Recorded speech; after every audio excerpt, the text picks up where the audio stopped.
Halo, Assalamualaikum warahmatullahi wabarakatuh. Jumpa lagi dengan Belajar Bareng. Kali ini, Belajar Bareng bakal share mengenai soal seleksi kompetensi bidang, nah khususnya pada bidang perhubungan. Nah, walaupun tes CPNS belum tahu kapan pastinya, tapi kita alangkah baiknya perlu bersiap-siap untuk mempersiapkan tes CPNS nanti. Karena apa?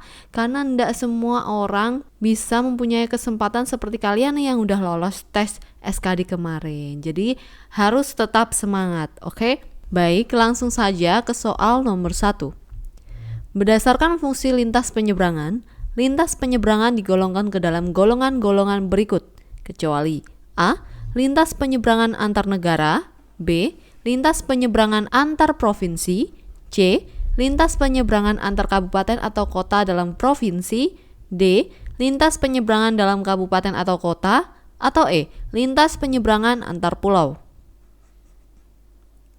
Ya, jawabannya adalah E. Lintas penyeberangan antar pulau.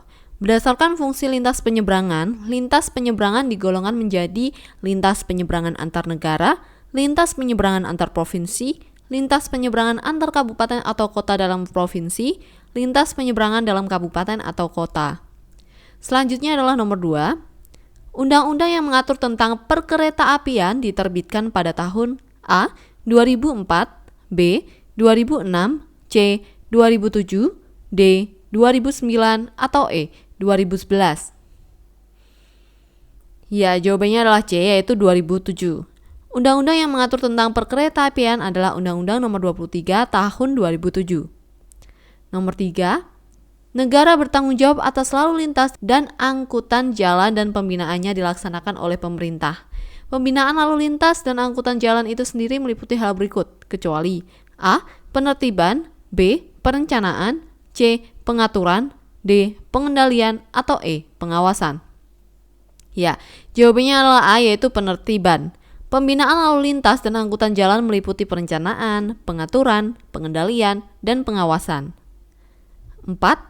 Surat tanda nomor kendaraan bermotor dan tanda nomor kendaraan bermotor berlaku selama A.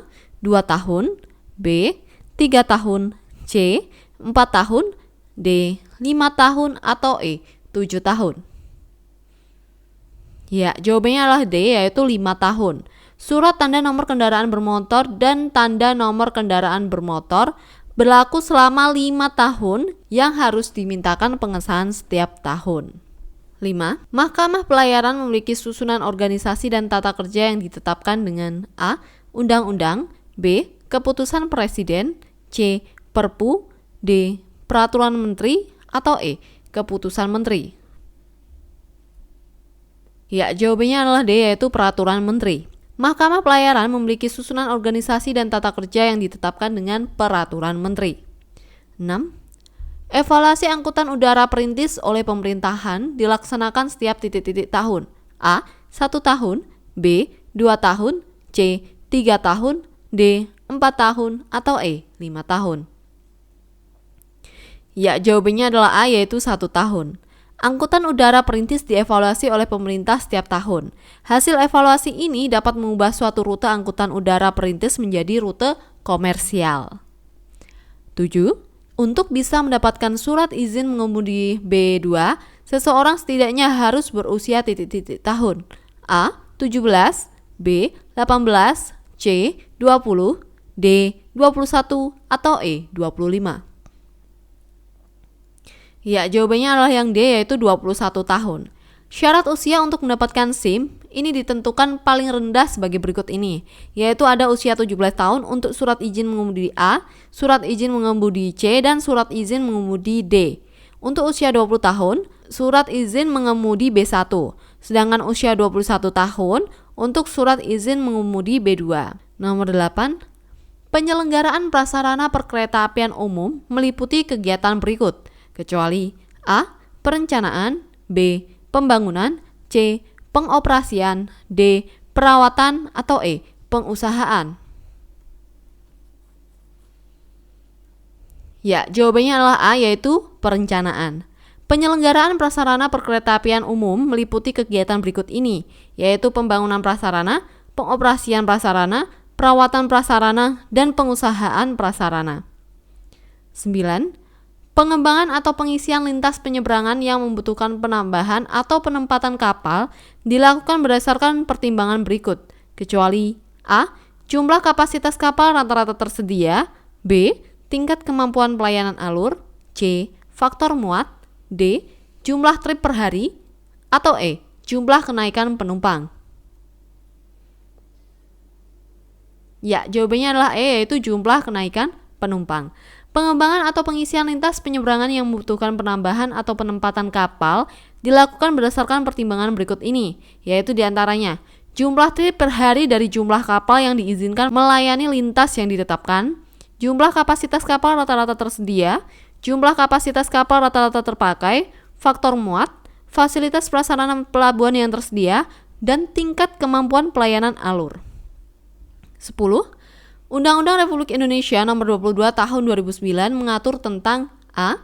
Kendaraan roda besar, B. Pelayaran, C. Penerbangan, D. Lalu lintas dan angkutan jalan, atau E. Angkutan umum.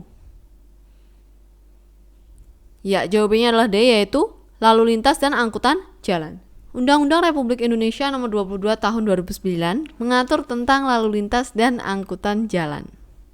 11. Peraturan pemerintah yang mengatur angkutan di perairan adalah A. PP nomor 19 tahun 2010, B. PP nomor 20 tahun 2010, C. PP nomor 21 tahun 2010, D. PP nomor 22 tahun 2010, atau E. PP nomor 23 tahun 2010. Ya, jawabannya adalah B, yaitu PP nomor 20 tahun 2010. Peraturan pemerintah RI nomor 20 tahun 2010 mengatur tentang angkutan di perairan. 12. Diketahui pernyataan berikut ini, yaitu 1. Administratif, 2. Memiliki pengalaman di bidangnya, 3. Memiliki sertifikat kompetensi di bidangnya, 4. Mengikuti sekolah penerbangan, 5. Sehat jasmani dan rohani, 6. Lulus ujian. Setiap personel pesawat udara wajib memiliki lisensi atau sertifikat kompetensi yang diberikan oleh Menteri setelah memenuhi persyaratan A. 1, 2, 3, dan 4, B. 1, 2, 5, dan 6, C. 2, 3, 4, dan 6, D. 1, 3, 5, dan 6, atau E. 3, 4, 5, dan 6. Ya, jawabannya adalah D. Berikut adalah pembahasannya. Berdasarkan Undang-Undang Republik Indonesia Nomor 1 Tahun 2009 tentang penerbangan, personel pesawat udara yang terkait langsung dengan pelaksanaan pengoperasian pesawat udara wajib memiliki lisensi yang sah dan masih berlaku yang diberikan oleh Menteri setelah memenuhi persyaratan, yaitu administratif, memiliki sertifikat kompetensi di bidangnya, sehat jasmani dan rohani, dan lulus ujian. 13. Jalan umum yang berfungsi melayani angkutan pengumpul atau pembagi dengan ciri perjalanan jarak sedang, kecepatan rata-rata sedang, dan jumlah jalan masuk dibatasi disebut dengan A. Jalan arteri, B. Jalan utama, C. Jalan kolektor, D. Jalan lokal, atau E. Jalan lingkungan. Ya, jawabannya adalah yang C. Jalan kolektor. Klasifikasi jalan fungsional di Indonesia berdasarkan Undang-Undang Republik Indonesia Nomor 22 Tahun 2009 ini tentang lalu lintas dan angkutan jalan adalah jalan arteri, jalan kolektor, jalan lokal, jalan lingkungan. Nah, jalan umum yang berfungsi melayani angkutan pengumpul atau pembagi dengan ciri perjalanan jarak sedang, kecepatan rata-rata sedang, dan jumlah jalan masuk dibatasi disebut dengan jalan kolektor. Selanjutnya adalah nomor 14.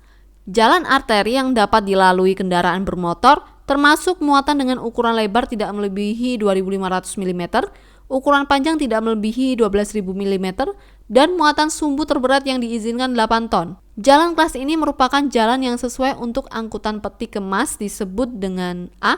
Jalan kelas 1, B. Jalan kelas 2, C. Jalan kelas 3, D. Jalan kelas 4, atau E.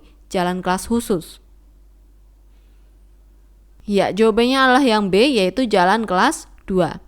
Berdasarkan Peraturan Pemerintah RI Nomor 79 Tahun 2013 ini tentang jaringan lalu lintas dan angkutan jalan, kendaraan bermotor yang dapat berlalu lintas di jalan kelas 2 ditentukan oleh ukuran lebar tidak melebihi 2.500 mm, ukuran panjang tidak melebihi 12.000 mm, ukuran tinggi tidak melebihi 4.200 mm, ukuran muatan sumbu terberat 8 ton.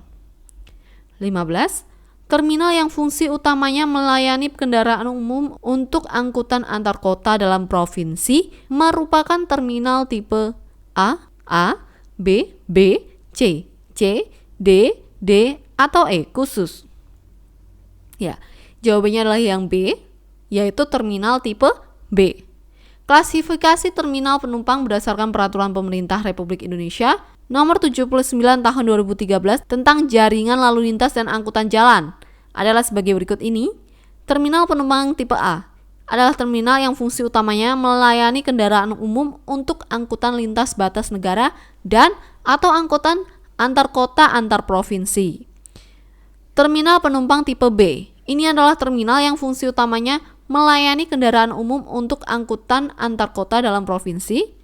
Dan terminal penumpang tipe C ini adalah terminal yang fungsi utamanya melayani kendaraan umum untuk angkutan perkotaan atau perdesaan. Nah, itu merupakan 15 soal perhubungan dari kami. Ini juga bisa untuk dipelajari anak-anak yang ingin masuk ke sekolah perhubungan. Bisa mempelajari soal seperti ini juga ya. Semoga soal ini bermanfaat. Thank you for watching. Wassalamualaikum warahmatullahi wabarakatuh.